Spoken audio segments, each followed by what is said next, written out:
কি গো, তোমার স্পেশাল আলু ভাজা কি হলো? এই তো করছি তো। করছো? এই যে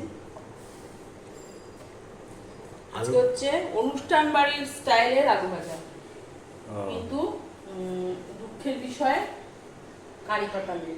কারি পাতা নেই না, যদি তুলে রাখতাম, পিছনে বাগানে আছে, যদি তুলে রাখতাম তাহলে ভালো হতো। তাই? বাদামটা কখন দেবা? বাদামটা এত চুল হয়েছে না, মানে কি বলবো। অনুষ্ঠান বাড়ির স্টাইল এই আলু ভাজা দারুণ লাগে। তোমরা কে কে খাও জানি না, আর করো বাড়িতে। একদম মচমচা, কারি পাতাটা দিলে একদম ওরকমই লাগবে। যদি কারি পাতাটা যদি পেছনে দুপুরবেলা যদি তুলে রাখতাম বাগান থেকে, বাগানে আমাদের পেছনে জায়গায় আছে কারি পাতা গাছ, এগুলো আবার একবারে দেওয়া যাবে না, কিন্তু এটা হচ্ছে অল্প অল্প করে দিতে হবে, ছাকা তেলে ভাজতে হবে।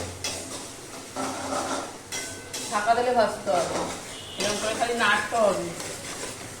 আবার না নাড়লে আবার দলা পাকিয়ে যাবে, বুঝলে। আবার একবারে সব দিতেও পারবো না, ভাজতে অনেক সময় লাগে এই আলু ভাজাগুলো। তাহলে দেখি। আর এই বাদামটা হচ্ছে ঘরে ছিল, একটু নরম নরম, ভেজে দিলে অসুবিধা হবে? কোনো অসুবিধা নেই। হ্যাঁ, ভেজে দিয়ে দেবো পরে। তাহলে ভাজতে থাকো। ঠিক আছে, হ্যাঁ। এই দেখো আমার আলু ভাজা রেডি। বাদামটা, নরম বাদামটা ভেজে দিয়ে দিয়েছি ডালের সঙ্গে, এই তেলের সঙ্গে। দেখো কিচ্ছু বোঝা যাবে না, দারুণ হয়েছে, মচমচাও হয়েছে।